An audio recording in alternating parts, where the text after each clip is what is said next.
നമസ്കാരം, മൈ വേൾഡിലേക്കും ഇന്നത്തെ ടാരോ റീഡിങ്ങിലേക്കും എൻ്റെ എല്ലാ പ്രിയപ്പെട്ട കൂട്ടുകാർക്കും എൻ്റെ വ്യൂവേഴ്സിനും എൻ്റെ പ്രിയപ്പെട്ട മെമ്പേഴ്സിനും സ്വാഗതം. Good morning. എല്ലാവർക്കും നല്ലൊരു ദിവസം ആശംസിക്കുന്നു. അപ്പോൾ ഞാനിന്ന് നിങ്ങളുടെ വ്യക്തിയുടെ കറണ്ട് സിറ്റുവേഷൻ എന്താണ് എന്നുള്ളതാണ് ഞാനിന്ന് നോക്കാൻ പോകുന്നത്. അപ്പോൾ ഇത് തികച്ചും ജനറൽ റീഡിംഗ് ആണ്, ജനറൽലെസ് ആണ്, ടൈംലെസ് വീഡിയോയാണ്. നിങ്ങളിത് എപ്പോൾ മുതൽ കാണുന്നുവോ അപ്പോൾ മുതൽ നിങ്ങൾക്കിത് വാലിഡായി തുടങ്ങുന്നതാണ്. ഞാൻ പറഞ്ഞല്ലോ, ഇതൊരു ജനറൽ റീഡിംഗ് ആണ്. എല്ലാവർക്കും കണക്റ്റ് ആവണമെന്നില്ല. ചിലവർക്ക് കണക്റ്റ് ആവാം, ചിലവർക്കല്ലായിരിക്കാം. അല്ലാന്നുണ്ടെങ്കിൽ നിങ്ങൾ സ്കിപ്പ് ചെയ്ത് കളയുക. ഫോഴ്സ്ഫുള്ളി നമ്മളിലേക്ക് ഇത് എൻ്റെതാണ് എന്ന് പറഞ്ഞ് വലിച്ചടുപ്പിക്കാനായിട്ട് പോവരുത്. ഓക്കെ. അപ്പോൾ എൻ്റെ ചാനൽ ഇഷ്ടമാവുകയാണെങ്കിൽ നിങ്ങൾ ലൈക്ക് ചെയ്യാനും ഹൈപ്പ് ചെയ്യാനും സബ്സ്ക്രൈബ് ചെയ്യാനും നോക്കുക. എൻ്റെ ചാനൽ സബ്സ്ക്രൈബ് ചെയ്യുമ്പോൾ നിങ്ങളുടെ ഒരു എനർജിയും കൂടെ ഇതിൽ വരുന്നതാണ്. അതേപോലെ എൻ്റെ ചാനലിൽ മെമ്പർഷിപ്പുണ്ട്. മെമ്പർഷിപ്പിൽ ജോയിൻ ചെയ്യുവാണെന്നുണ്ടെങ്കിൽ നമുക്ക് എൻ്റെ ചാനലിലാണ് ഞാൻ അങ്ങനെ ചെയ്തേക്കുന്നത്. അപ്പം അതിനകത്ത് നമുക്ക് 10 ദിവസം കൂടുമ്പം നമുക്ക് 2 കാർഡ് റീഡിങ് ഞാനത് ഫ്രീ ആയിട്ടാണ് എൻ്റെ മെമ്പേഴ്സിന് ചെയ്തു കൊടുക്കുന്നത് കേട്ടോ.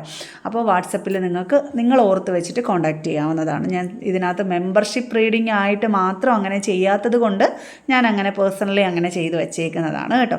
അപ്പം ചാനലിൽ സബ്സ്ക്രൈബ് ചെയ്തിട്ട് നിങ്ങൾക്ക് ചെയ്യാവുന്നതാണ്. 2 കാർഡ് റീഡിങ് ഞാൻ നിങ്ങൾക്ക് എടുത്ത് തരുന്നതാണ്.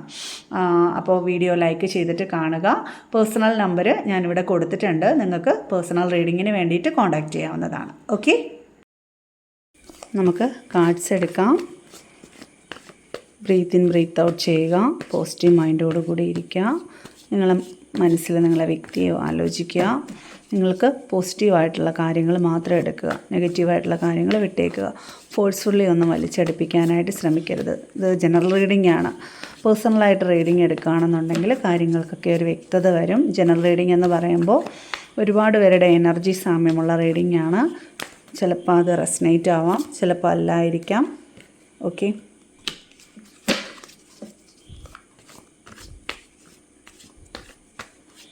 നിങ്ങളുടെ വ്യക്തിയെ മനസ്സുകൊണ്ട് ആലോചിക്കുക. നിങ്ങളുടെ വ്യക്തിയുടെ ഇപ്പോഴത്തെ കറണ്ട് എനർജി എന്താണ്?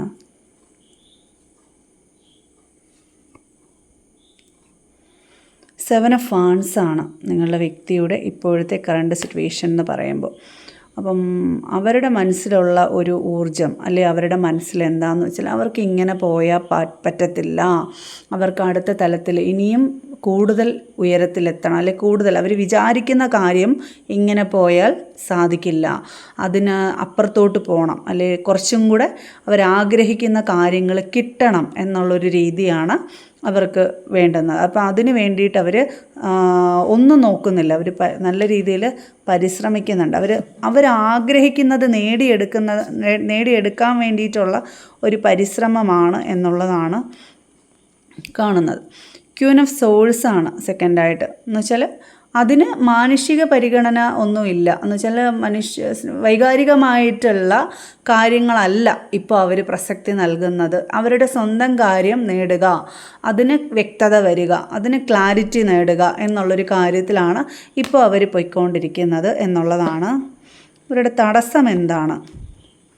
ജസ്റ്റിസ് കാർഡാണ്. അതിന് നീതി നിഷിദ്ധമായിട്ടുള്ള പ്രവർത്തികളാണ് ചെയ്യുന്നത് എന്നുള്ളതാണ് തടസ്സം, ബ്ലോക്കേജായിട്ട്. ജസ്റ്റിസ് കാർഡ് നേരെ വരുവാണെങ്കിൽ നീതിയുള്ളവരാണ് എന്ന് നമുക്ക് പറയാം. ഇതിപ്പം തിരിച്ച് വരാൻ നേരത്ത്, റിവേഴ്സ്ഡായിട്ട് വരാൻ നേരത്ത് ഞാൻ പറഞ്ഞല്ലോ, അവരുടെ കാര്യത്തിന് മാത്രമാണ് ഇപ്പോൾ പ്രസക്തി കൊടുക്കുന്നത് എന്നുള്ളതാണ്. അതിന് മറ്റുള്ളവരുടെ പെയിൻ, വാല്യൂ അതൊന്നും പ്രശ്നമല്ല എന്നുള്ളതാണ് ഇപ്പോൾ കാണുന്നത്. സെവൻ ഓഫ് സോൾസിൻ്റെ എനർജിയാണ്. ഞാൻ പറഞ്ഞല്ലോ, ഇവർ എന്തൊക്കെയോ മറച്ച് ചീറ്റിംഗ് കാണിക്കുക, സ്വന്തം കാര്യം നേടാൻ വേണ്ടി. സെവൻ ഓഫ് സോൾസിൻ്റെ എനർജി എന്ന് പറയുമ്പോൾ മറച്ച് വെക്കുക, ഒളിച്ച് വെക്കുക, നമ്മളിൽ നിന്ന് ചീറ്റ് ചെയ്യുക, മറ്റുള്ള റിലേഷൻഷിപ്പിലോട്ട് പോവുക, അല്ലെങ്കിൽ സ്വന്തം വ്യക്തിയിൽ നിന്ന് എന്തെങ്കിലും കാര്യം ഹൈഡ് ചെയ്ത് സൂക്ഷിക്കുക, മത്സരബുദ്ധി, അവരുടെ കാര്യത്തിന് മാത്രം ഫോക്കസ് ചെയ്ത് അത് മറ്റുള്ളവരുടെ നാശം കണ്ടിട്ടാണെങ്കിലും മറ്റുള്ളവരുടെ കുതുകാല് വെട്ടിയിട്ടാണെങ്കിലും എൻ്റെ കാര്യം നേടണം എന്നുള്ളൊരു രീതി, സ്വന്തം സെൽഫ് ലവ് ചെയ്യുന്ന, മറ്റുള്ളവരുടെ കാര്യത്തിനൊന്നും പ്രയോറിറ്റി കൊടുക്കാത്ത ഒരു സിറ്റുവേഷനിൽ നിൽക്കുകയാണ് എന്നുള്ളതാണ്. ഇപ്പോഴത്തെ നിങ്ങളുടെ റിലേഷൻഷിപ്പ് വെച്ചിട്ട് എന്താണ് സ്റ്റാറ്റസ് എന്ന് നമുക്ക് നോക്കാം.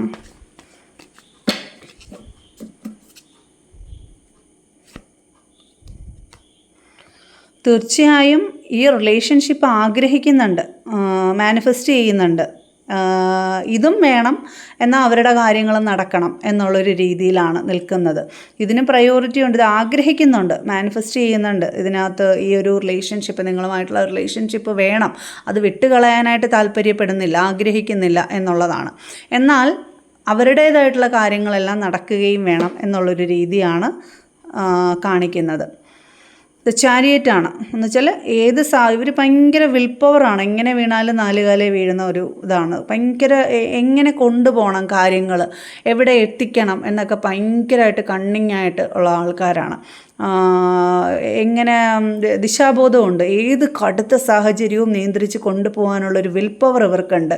എന്ന് വെച്ചാൽ ഇതിൽ 2 മൃഗങ്ങളാണ് ഇതിനകത്ത്. എന്ന് വെച്ചാൽ ഒരേ രീതിയിൽ 2 പേരെയും കൊണ്ടുപോകാം, അല്ലെങ്കിൽ ഒരു സാഹചര്യത്തിൽ 2 രണ്ടും മാനേജ് ചെയ്ത് കൊണ്ടുപോകാം എന്നൊക്കെയുള്ള ഒരു മനസ്സ്, ഒരു ധൈര്യം ഉണ്ട് എന്നുള്ളതാണ്, വിൽ പവർ ഉണ്ട് എന്നുള്ളതാണ് കാണിക്കുന്നത്. അതുകൊണ്ടായിരിക്കാം ഈ ഒരു റിലേഷൻ വിട്ടുകളയാത്ത. നിങ്ങളും വേണം, അവിടെ ഒരിക്കലും നിങ്ങളെ ഒഴിച്ചുകൂടാൻ പറ്റാത്തൊരു ഘടകം തന്നെയാണ്. അവർക്കത് അത്യന്താപേക്ഷിതമാണ്, അത് വേണം. എന്നാൽ അവരുടെ കാര്യത്തിനും പ്രയോറിറ്റി വേണം. എന്ന് വെച്ചാൽ മറ്റേതെങ്കിലും റിലേഷൻഷിപ്പ് കാണുമായിരിക്കാം ചിലപ്പോൾ. ഇത് ചാരിയറ്റ് വരുമ്പോൾ ദിശാബോധത്തോടു കൂടി രണ്ടും ഒരേപോലെ കൊണ്ടുപോകണം എന്നുള്ളൊരു രീതിയൊക്കെ അവിടെ കാണിക്കുന്നുണ്ട്. എന്നാൽ ചീറ്റിങ്ങും ഉണ്ട്. പറയുന്നതൊന്നും വിശ്വസിക്കാൻ പറ്റത്തില്ല. ഇപ്പം പറയുന്നതായിരിക്കത്തില്ല പിന്നെ പറയുന്നത്. എന്ന് വെച്ചാൽ പറയുന്ന വാക്കുകളെ ഒരിക്കലും വിശ്വസിക്കാൻ പറ്റത്തില്ല. കള്ളത്തരം പറയും, ചതിച്ച് കളയും എന്നൊക്കെയാണ് കാണിക്കുന്നത്. 4 ഓഫ് വാൺസ് ആണ്. 4 ഓഫ് വാൺസിൻ്റെ എനർജിയാണ്. ഡെത്ത് കാർഡ് വന്നിട്ടുണ്ട്. ഇപ്പോഴത്തുള്ള ആ ഒരു നിങ്ങളുമായിട്ടുള്ള ഒരു റിലേഷൻഷിപ്പ് തൽക്കാലമായിട്ട് ഇപ്പോൾ എൻഡിങ് ആയിട്ട് നിൽക്കുന്ന ഒരു സാഹചര്യമായിട്ടാണ് എനിക്ക് കാണുന്നത് എന്നുള്ളതാണ്. ഡെത്ത് കാർഡ് ഇവിടെ വന്നിട്ടുണ്ട്. ഇപ്പോൾ ഇവരുടെ ലൈഫിൽ ഇവർ ഈ കാണിക്കുന്നതെന്ന് പറഞ്ഞാൽ നല്ല രീതിയിൽ സ്ട്രഗിൾ ചെയ്യുന്നുണ്ട് ഇപ്പം, നല്ല രീതിയിൽ. അതേപോലെ ഈ ചതി, വഞ്ചന, ചിലപ്പോൾ ഒരു സമയദോഷത്തെ സൂചിപ്പിക്കുന്നു. ഇവരുടെ ലൈഫിൽ ഒരു ട്രാൻസ്ഫോർമേഷൻ ഇവർ വിചാരിക്കും. ഇവർ പലതും കണക്ക് കൂട്ടുന്നത് പോലെ നടക്കത്തില്ല കാര്യങ്ങൾ. എന്ന് വെച്ചാൽ ഇവരുടെ ജീവിതത്തിൽ ഇപ്പം നടക്കുന്നത് വിധിയാണ് എന്നുള്ളതാണ്. ദൈവനിശ്ചയത്തിലൂടെ കാര്യങ്ങൾ നടക്കത്തുള്ളൂ. കാരണം ഇവർ ഭയങ്കര കണക്കുകൂട്ടലാണ്. പക്ഷേ അതൊക്കെ അവസാനം ഫ്ലോപ്പായി പോകുന്നൊരു സാഹചര്യമായിട്ടാണ് നിൽക്കുന്നത്. ഇപ്പോഴത്തെ സിറ്റുവേഷൻ ബ്രേക്കപ്പ് സിറ്റുവേഷൻ ആയിട്ടാണ് നിൽക്കുന്നത്, എൻഡിങ് ആയിട്ട് നിൽക്കുകയാണ്. കാരണം ഇവരുടെ ലൈഫിൽ ഒരു ട്രാൻസ്ഫോർമേഷൻ നടന്നുകൊണ്ടിരിക്കുകയാണ് എന്നുള്ളതാണ്. അപ്പം തീർച്ചയായിട്ടും അടുത്ത ഒരു സൈക്കിളിലോട്ട് ഇവർ കയറും. ന്യൂ ബിഗിനിങ് ഉണ്ട് എന്നുള്ളതാണ്. ഇപ്പം ഇവർ കാണിക്കുന്നതൊക്കെ മണ്ടത്തരമായിട്ടേ നിൽക്കത്തുള്ളൂ. ചിന്താഗതിയും ഒക്കെ മണ്ടത്തരമായിരിക്കും. കാരണം നമ്മളത് സമയദോഷം നമ്മളെ നേരെയായിട്ടുള്ള മാർഗത്തിലോട്ടല്ല. നമ്മളെ സമയദോഷം വരുമ്പോൾ നമുക്ക് എല്ലാവരും ഒരു സൂചന, ഇപ്പം നമ്മളെ ആസ്ട്രോയിഡ് എടുത്ത് കാണാൻ പോയാലും നമ്മളിപ്പോൾ ടാരോ റീഡിങ് നോക്കിയാലും നമുക്ക് യൂണിവേഴ്സ് ഒരു ഗൈഡൻസ് ആണ് നൽകുന്നത്. എന്ന് വെച്ചാൽ നിങ്ങൾക്കിപ്പോൾ സമയം മോശമാണ്. ഒരു മിനിറ്റ്.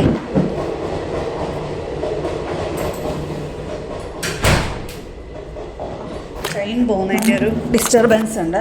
അപ്പം നമ്മളിപ്പോൾ ഒരു ആസ്ട്രോയെ നോക്കിയാലും നമ്മളിപ്പോൾ ഒരു ടാരോ റീഡിങ് നോക്കിയാലും നമ്മൾക്ക് അതിനകത്തൂടെ കാണിച്ചു തരും ഇന്ന കാര്യങ്ങളാണ്. നമ്മളിപ്പോൾ പേഴ്സണലി റീഡിങ് എടുക്കുമ്പോൾ തന്നെ നിങ്ങളുടെ കാര്യങ്ങൾ നോക്കുമ്പോൾ ഇങ്ങനെയാണ് നിങ്ങളുടെ ലൈഫിൽ, ഇതാണ് ഇപ്പോഴത്തെ ഇവരുടെ മൈൻഡ്, അല്ലെങ്കിൽ മുന്നോട്ട് ഇങ്ങനെയൊക്കെയുള്ള തടസ്സങ്ങളാണ് നിങ്ങൾക്ക് വരാൻ പോകുന്നത് എന്നൊക്കെയുള്ള കാര്യങ്ങൾ നമുക്ക് ഗൈഡൻസ് ആണ്. അതുപോലെ തന്നെയാണ് ആസ്ട്രോളജിയും. നിങ്ങളുടെ സമയത്തിൽ ഇപ്പോൾ രാഹു ആണ്. ആ രാഹു എന്ന് പറയുമ്പോൾ അത് സഞ്ചരിക്കുന്ന പാത മോശമാണ്. നമ്മളെ മോശമായിട്ടുള്ള പാതയിൽ കൂടെ തള്ളിവിടുന്ന ഒരു സിറ്റുവേഷനാണ് ഈ രാഹുർ ദശ എന്നൊക്കെ പറയുന്നത് പോലെ നമുക്ക് എല്ലാം ഒരു സൂചനയാണ് തരുന്നത്. ഇപ്പോൾ സമയം മോശമാണ്. അപ്പം നമ്മൾ എന്ത് ചിന്തിച്ചാലും എന്ത് വേണം, നമ്മൾ മുൻകരുതലെടുത്ത് വേണം നമ്മൾ മുന്നോട്ട് പോകാനായിട്ട്. അല്ലെങ്കിൽ നമുക്കവിടെ വീഴ്ച വരും എന്നുള്ളൊരു സൂചനയാണ് നമ്മളെല്ലാവരെയും. ഒന്നും നമ്മൾ പ്രഡിക്റ്റ് ചെയ്യുകയല്ല, നമുക്കെല്ലാം ഒന്ന് ഗൈഡ് ചെയ്യുന്നത് നമ്മളെ നേരായിട്ടുള്ള മാർഗത്തിലോട്ട് നയിക്കാൻ വേണ്ടിയിട്ടാണ്. നമുക്കൊരു ആസ്ട്രോ ആണെങ്കിലും ടാരോ ആണെങ്കിലും എല്ലാം നമുക്ക് സൂചനയാണ് തരുന്നത്. ബാക്കിയെല്ലാം എന്താണ്, ദൈവത്തിൻ്റെ കയ്യിലാണ് ഇരിക്കുന്നത്, അല്ലേ? അപ്പം നമ്മളത് സൂക്ഷിച്ച് മുന്നോട്ട് പോകണം എന്നുള്ളതാണ്. പിന്നെ കേതുവിൻ്റെ അപഹാരം വരുവാണെന്നുണ്ടെങ്കിൽ പറയാം, ഹേതുവില്ലാത്ത കാര്യങ്ങൾക്ക് പ്രശ്നങ്ങളുണ്ടാവും. ചിലപ്പോൾ നിപ്പിലായിരിക്കും പ്രശ്നങ്ങളുണ്ടാവുന്നത്. അതേപോലെ ശനിയുടെ അപഹാരങ്ങൾ വരുവാണെന്നുണ്ടെങ്കിൽ ബന്ധങ്ങൾക്ക് വിള്ളൽ വരും. ബന്ധങ്ങൾ അങ്ങോട്ടും ഇങ്ങോട്ടും തകർന്ന് അങ്ങോട്ടും ഇങ്ങോട്ടും ആയിപ്പോവും. അങ്ങനെയൊക്കെയുള്ള ഒരുപാട് കാര്യങ്ങൾ ഇതിനകത്തുണ്ട്. എന്നത് പറഞ്ഞതുപോലെ ഇവരുടെ ലൈഫിലൊരു ട്രാൻസ്ഫോർമേഷനാണ് ഇപ്പോൾ നടന്നുകൊണ്ടിരിക്കുന്നത്. അപ്പോൾ ഇവരെന്ത് ചെയ്താലും അത് അബദ്ധമായിരിക്കും. ആര് പറഞ്ഞാലും ഇവരുടെ തലയിൽ കയറത്തില്ല. എന്നുവെച്ചാൽ ഇവർ അന്നേരം പറയുന്നതായിരിക്കും ശരി എന്നുള്ളൊരു രീതിയിലായിരിക്കും ഇവർ പോകുന്നത്. അതുകൊണ്ട് എന്താ ചെയ്യുക, വിട്ടേക്കുക.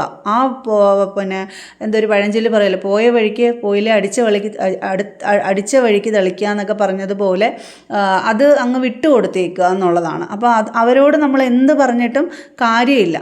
ഇവർക്ക് ഇക്കൂട്ടർ എന്താ ചെയ്യാന്ന് അറിയാം വെച്ചാൽ പാഠം പഠിച്ചിട്ടായിരിക്കും തിരിച്ചു വരുന്നത്. അപ്പോൾ ആ പോകുന്ന വഴിക്ക് നമുക്ക് നല്ല ശക്തമായിട്ടുള്ള അത് മുൻകരുതൽ നമുക്ക് കിട്ടിയിട്ടും അത് അതും തട്ടിക്കളഞ്ഞ് പോവുകയാണെന്നുണ്ടെങ്കിൽ പിന്നെ നമ്മളവരെ തടയേണ്ട കാര്യമില്ല. അത് ഓർത്ത് നമ്മൾ ദുഃഖിക്കേണ്ട കാര്യവുമില്ല. കാരണം എന്ന് വെച്ചാൽ അതുകൊണ്ടൊരു പാഠം അല്ലെ ഒരു കർമ്മ അവർക്ക് കിട്ടാനുണ്ട്.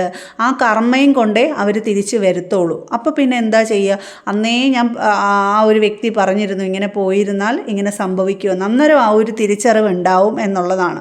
ഓക്കെ, അപ്പോൾ അതുകൊണ്ട് ഇപ്പം ഇവരെ തിരുത്താനായിട്ട് സാധിക്കില്ല എന്നുള്ളതാണ് കാണിക്കുന്നത്. നിലവിൽ ഞാനത് പറഞ്ഞ് മനസ്സിലാക്കി തന്നേ ഉള്ളൂ. ഓക്കെ,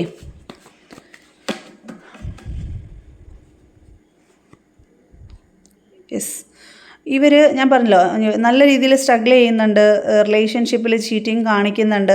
ഇപ്പോൾ ഈ ചെയ്യുന്നതിൻ്റെ ഫലമാണ് മനസ്സുകൊണ്ടൊന്നിനും ഒരു സമാധാനം കിട്ടാത്തൊരു സാഹചര്യമാണ്. എന്ന് വെച്ചാൽ ഇനി പ്രതികരിക്കാൻ വയ്യ എന്നുള്ളൊരു രീതിയിലൊരു റെസ്റ്റിംഗ് പീരീഡാണ്. മനസ്സുകൊണ്ട് ചിലപ്പോൾ മെൻ്റലി ഡൗൺ ആയിരിക്കാം, ചിലപ്പോൾ ഇവർക്ക് ഫിസിക്കലി എന്തെങ്കിലും പ്രോബ്ലംസ് ഉണ്ടാവാം. ഈ ഒരു 4 ഓഫ് സോൾസിൻ്റെ ഒരു ക്ലാരിറ്റി ഇല്ല, വ്യക്തതയില്ല. എന്നാൽ ഇവർ ഈ കിടക്കുന്നവർ മോശക്കാരുമല്ല, പടച്ചട്ടി അണിഞ്ഞ ഒരു ഇതാണ് കിടക്കുന്നത്. ഏത് നിമിഷവും സടകുടഞ്ഞ് എണ്ണിക്കാം. പക്ഷേ ഇപ്പോഴത്തെ മെൻ്റൽ ഡൗൺ കൊണ്ടാണ് ഇവരിപ്പോൾ ഇങ്ങനെ നിൽക്കുന്നത്, പ്രതികരണശേഷി ഇല്ലാതെ നിൽക്കുന്നത്. അല്ലെ പുലി പതുങ്ങുന്നത് പൂർവാധികം ശക്തിയോടെ പായാനാന്നുള്ളത് പറഞ്ഞ പോലെ ഇപ്പോൾ ഒരു താന്ന് നിൽക്കുകയാണ്, ഒന്നിനും പ്രതികരണശേഷി ഇല്ലാത്ത ഒരു രീതിയിൽ നിൽക്കുകയാണ്. ചിലപ്പം ആലോചിക്കുന്നുണ്ടാവാം, റീതിങ്ക് ചെയ്യുന്നുണ്ടാവാം, ഞാൻ ഈ ചെയ്യുന്നതൊക്കെ ശരിയാണോ എന്നൊക്കെ ഉള്ളൊരു രീതിയിൽ. ഇപ്പോൾ പക്ഷേ ഇവരോട് പറയുന്നത് ഇവർ ഒരു ശരീരം കൊണ്ടും മനസ്സുകൊണ്ടും ഇപ്പം അനങ്ങാതിരിക്കുന്നതാണെന്ന് വെച്ചാൽ പ്രശ്നങ്ങൾക്ക് പോകാതിരിക്കുന്നതാണ് ഇവർക്ക് നല്ലത്. കാരണം എന്ന് വെച്ച് കഴിഞ്ഞാൽ ഈ പോയി കഴിഞ്ഞാൽ ഇരട്ടി പ്രശ്നങ്ങളായിരിക്കും ഇവർക്ക് ഉണ്ടാവുന്നത്. അപ്പോൾ ഇതനുസരിച്ച് ഇപ്പോൾ ഇവർക്ക് വയ്യ, മെൻ്റലി ഡൗൺ ആയിട്ടാണ് കാണിക്കുന്നത്.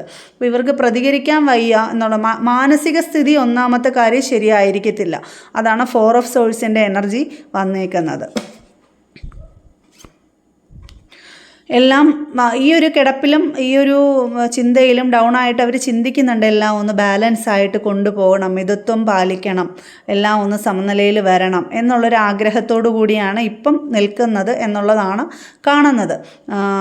അപ്പം എന്തായാലും കറണ്ട് സിറ്റുവേഷനായിട്ട് ഈ ഒരു രീതിയിൽ ചിലപ്പോൾ റിലേഷൻഷിപ്പിൻ്റെ കാര്യത്തിൽ ചിലപ്പോൾ ഒന്ന് വിടാൻ പറ്റാത്ത ഒരു സിറ്റുവേഷൻ ആയിരിക്കാം അവർക്ക്. ഒരെണ്ണം അതിനകത്ത് പെട്ടു, അത് വിടാനും വയ്യ, ഇതും വിടാനും വയ്യ.